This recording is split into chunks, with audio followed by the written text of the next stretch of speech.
bien, je vous reviens avec cette délicieuse recette de cake moelleux au chocolat, accompagnée de ces pépites au chocolat blanc.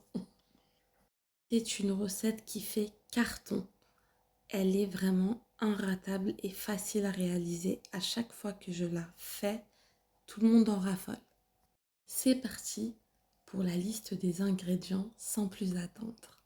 Alors, vous aurez besoin de 3 œufs, et non pas 4 comme vous pouvez le voir dans la vidéo, de 120 g de sucre en poudre, 120 g de beurre, 90 g de farine, un sachet de sucre vanille, un sachet de levure chimique, donc ici en Angleterre elle se vend par boîte, donc la levure chimique elle est dans une boîte, pas comme en France dans les sachets.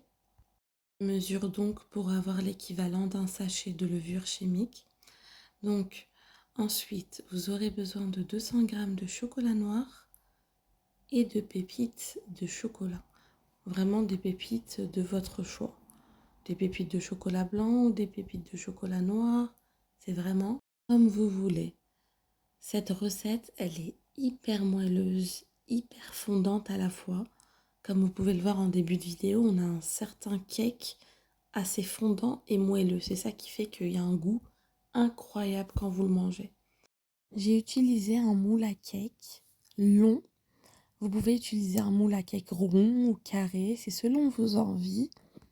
Après, c'est vrai que moi j'aime bien utiliser cette recette, vous savez, dans les moules à cake qui sont longs. Donc c'est parti pour la réalisation de la recette. Donc dans un bol, vous mettez votre chocolat et votre beurre que vous ferez fondre 1 minute au micro-ondes. Après, moi, pour mon micro-ondes, c'est 1 minute. Après, tout dépend de la puissance de votre micro-ondes. Le mien, en 1 minute, le chocolat et le beurre est fondu. Il suffit juste de le mélanger énergiquement.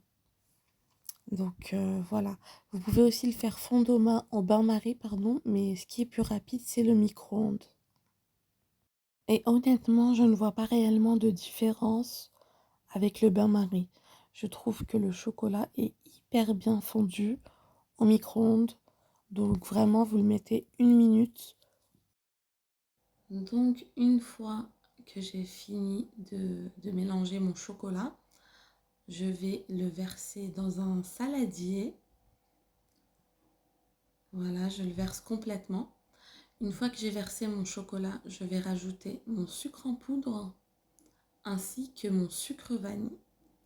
Donc quand j'ai versé mes sucres, je vais faire en sorte de bien mélanger à l'aide d'un fouet, de sorte que le sucre intègre bien le chocolat, se mélange bien au chocolat, qu'il n'y ait pas, vous savez, des petits morceaux de sucre ou quoi que ce soit.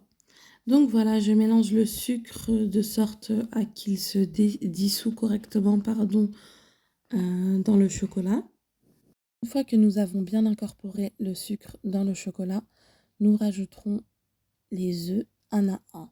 Donc voilà, le conseil que je peux vous donner pour les œufs, c'est vraiment de casser un œuf et de le battre énergiquement, comme vous pouvez le voir sur la vidéo, et de rajouter un autre œuf et de le battre encore une fois énergiquement, et ainsi de suite. Donc il y a 3 œufs, et entre chaque œuf, faites la même chose pour vraiment avoir une préparation très homogène, aucun morceau d'œuf. Vous voyez, quand c'est un peu gluant, c'est pas complètement intégré à la préparation.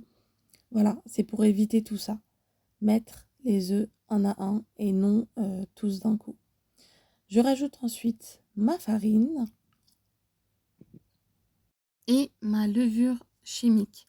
Donc comme je vous disais en début de vidéo, ici en Angleterre, la levure chimique se vend dans une boîte comme celle-ci. Vous, en France ou autre part, car la majorité des pays font des sachets de levure chimique et non pas des boîtes, c'est très rare. Bah, vous mettez un sachet de levure chimique. Donc moi, j'ai regardé la quantité, j'ai mesuré, pardon, la quantité, et voilà. Et du coup, à partir de ce moment-là, vous mélangez votre farine à fond. Vraiment une autre étape importante de mélanger la farine très énergiquement pour ne pas avoir de grumeaux dans la préparation finale. Donc il y a des personnes qui utilisent un mixeur électrique, j'en ai un chez moi, ou un robot, j'en ai un également, mais je préfère utiliser les fouets. Vraiment, je sais pas, j'apprécie. J'aime bien mélanger ma préparation au fouet. Et voilà. Donc on obtient une pâte à cake super lisse. Donc on obtient une pâte à cake super lisse, vraiment parfaite. Donc à ce moment-là, vous pouvez rajouter tout ce que vous voulez. Des noix, des pépites de chocolat, noir, au lait, blanc. C'est vraiment selon vos goûts, selon vos choix. Vraiment, vous faites comme vous voulez. Vous pouvez ne rien rajouter, pardon, aussi. Vous n'êtes vraiment pas obligé de rajouter quelque chose. Vous pouvez laisser le cake tout simplement simple, sans rien. Mais moi, j'ai choisi de rajouter des pépites de chocolat blanc car mon mari et mes enfants aiment beaucoup ça. Donc, j'ai bien incorporé les pépites de chocolat blanc à ma pâte à cake.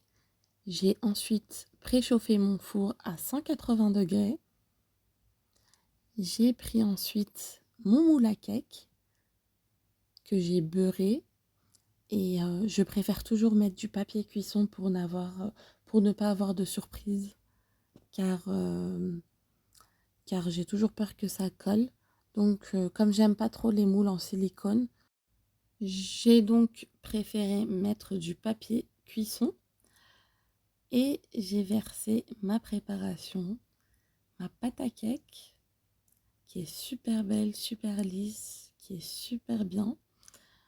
Du coup, j'ai rajouté des pépites de chocolat blanc avant de l'enfourner et je l'ai enfourné à 180 degrés pendant 40 bonnes minutes.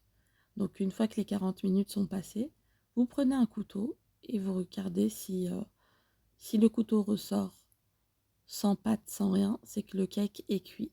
Sinon, il doit continuer à cuire un petit peu. Et voilà le résultat, un cake hyper moelleux, fondant. J'ai fait une petite déco, j'espère qu'elle vous plaira. Likez, partagez et commentez.